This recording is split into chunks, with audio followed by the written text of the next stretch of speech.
Hello, it's AliMECH. In today's video, we will be using intake valve and turbo cleaner from CRC for cleaning intake valves on this 2018 Nissan Kicks. So previously, I cleaned intake valves with sandblaster, but some of you it will be hard because you will need a sandblaster gun, walnut shell, and a compressor. But using cleaner like this will be way easier. You're just gonna have to spray it from intake and it will do the job for you. The good thing about these cleaners, they are turbo safe, so if you have a turbo and you spray it directly from the turbo, it's not gonna damage it and it will clean the intake valves for you. One thing you should know, the cleaner will be better than using sandblaster because when you are using sandblaster, the engine is not running and you have to work on the valves that close it. But when you are using cleaner, the engine has to be running and the valves are opening and closing, and the cleaner will get in contact from the valve edge where it's sitting. So any debris over there will be dissolved and the valve will be closing properly. Then the engine will restore its power. Because when you have a debris between the valve and where it's sitting,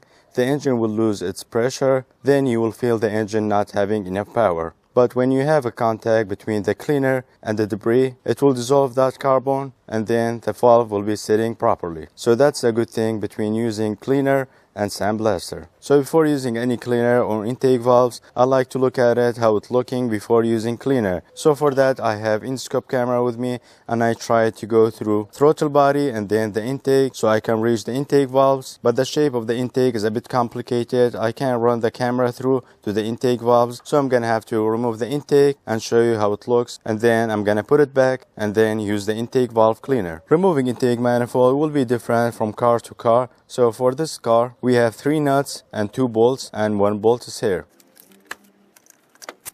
Alright, the intake is removed. Here is the first valve. We still can see bare metal because I cleaned it with sandblaster gun and it was like brand new. But over time with that oil vapor, it accumulated some carbon and burned over there. Here is the second valve and it's in opening position. Here is the third one. Just like the first one, we still can see bare metal. Overall, it's very light carbons on the valves. And here's the last one, very light carbon buildup on the intake valves. So I think it will be easy job for this cleaner, but we're gonna put it in a test and I will show you exactly how it looks after using cleaner. Alright, now we're gonna put everything back and use the cleaner. For using CRC intake valve and turbo cleaner, I'll be following the instructions exactly just like it mentions on the back of the can. We're gonna start up the engine till it warms up to idling temperature. Then we're gonna spray the cleaner from throttle body. But for me, I'm not gonna spray it from throttle body.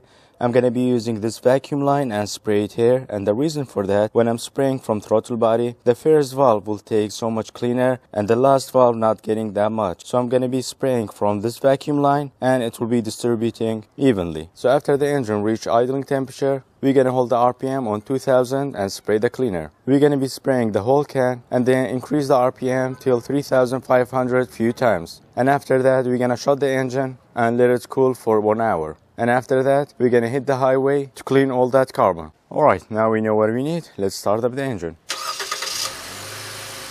The hole is a bit bigger than the straw, so I'm gonna take a piece of glove and put it like this. And I can spray it freely.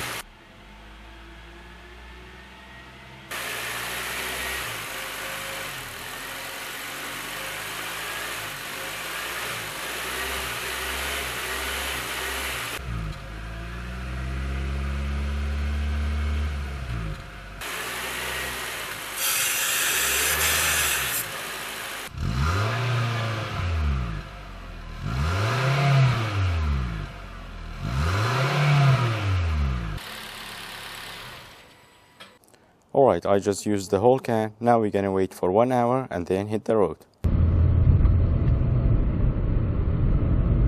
Alright, it's the next day after using CRC intake valve cleaner and leaving it for 1 hour and then hitting the road. Now we're gonna remove the intake so we can see how well it cleaned the intake valves.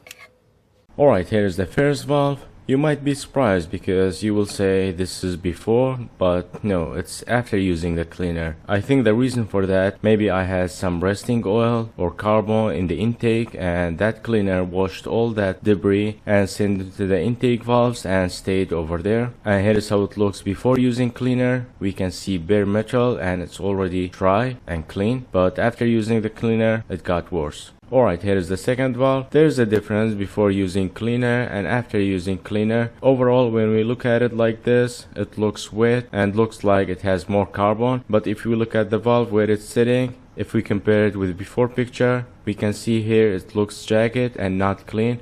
But after using the cleaner, it looks more clean and crisp. We also can see more bare metal, which means the valve closing properly now. So that's one good thing with using cleaner, and you won't get that benefit with using sandblaster gun. Alright, here's the third valve. Just like the first one, we can see it's still wet and oily, even though I drive it on a highway and also in the city, and I took the picture the next day, but still looks wet and oily. And here's how it was looking before using the cleaner.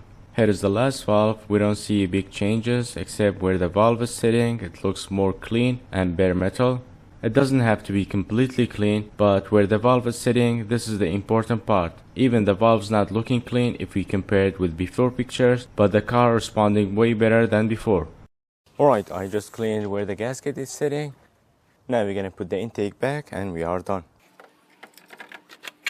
It cleaned some of that, but I was expecting way better result because the carbon buildup was very light and it wasn't heavy. So that's the result you should expect if you have a light carbon on the valves. But if it's heavy like this, it's not gonna do anything. The good thing about using CRC intake valve and turbo cleaner, you can spray the cleaner while the engine is running. You don't have to remove the intake. I did that just for the video so I can show you a better picture how the valve looking before using the cleaner. But you don't have to do that. That was my honest review and testing on CRC intake valve and turbo cleaner. Share your experience if you have used CRC intake valve cleaner and took a photo before and after using the cleaner. Let me know if you had better result. All the products and the tools will be in the video description box below. Hope you guys found the video useful and learned something new. If it was, like and subscribe if you haven't already, and I will see you in the next one. Bye for now.